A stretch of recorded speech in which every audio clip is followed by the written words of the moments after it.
लगातार 9वीं बार देश के संसद में बजट प्रस्तुत करने जा रही है। ये अपने आप में एक गौरव पल के रूप में भारत के संसदीय इतिहास में रजिस्टर हो रहा है। साथियों, इस वर्ष का प्रारंभ बहुत ही पॉजिटिव नोट के साथ शुरू हुआ है।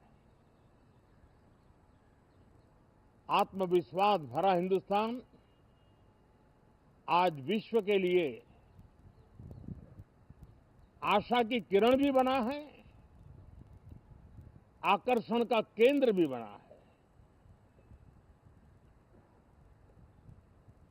इस क्वार्टर के प्रारंभ में ही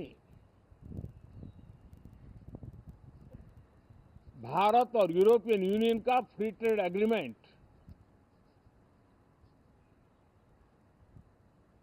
आने वाली दिशाएं कितनी उज्जवल है, भारत के युवाओं का भविष्य कितना उज्जवल है,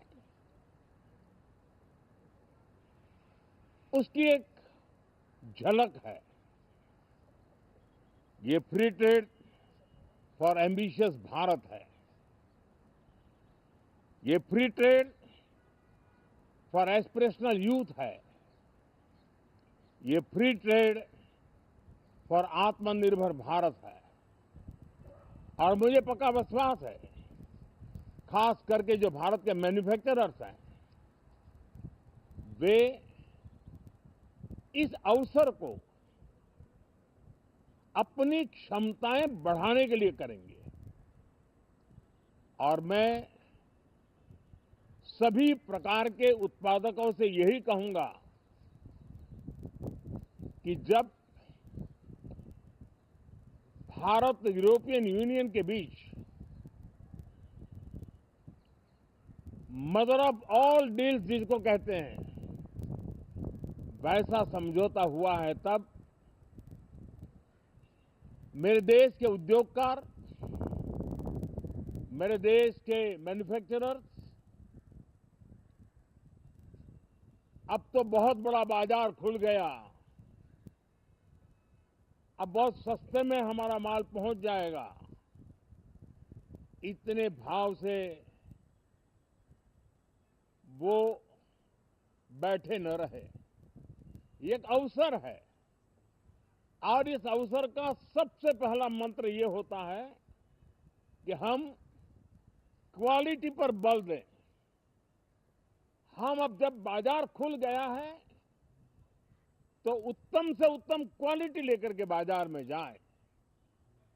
और अगर उत्तम से उत्तम क्वालिटी लेकर के जाते हैं तो हम यूरोपियन यूनियन के 27 देशों के खरीदारों के पैसे ही कमाते इतना नहीं, क्वालिटी के कारण से हम उनका दिल जीत लेते हैं और वो लंबे अरसे तक प्रभाव रहता है, उसका दशकों तक उसका प्रभाव रहता है। कंपनियों का ब्रांड देश के ब्रांड के साथ नए गौरव को प्रस्थापित कर देता है। और इसलिए 27 देशों के साथ हुआ ये समझौता हमारे देश के मछुआरे, हमारे देश के किसान, हमारे देश के युवान, सर्विस सेक्टर में जो लोग विश्व में अलग अलग जगह पे जाने के उत्सुक हैं, उनके लिए बहुत बड़े अवसर लेकर के आ रहा है। और मुझे पक्का विश्वास है, एक प्रकार से कॉन्फिडेंट, कॉम्पिटिटिव और प्रोडक्टिव भारत की दिशा में ये बहुत बड़ा कदम है। साथियों,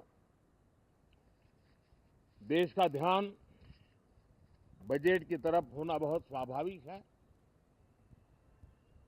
लेकिन इस सरकार की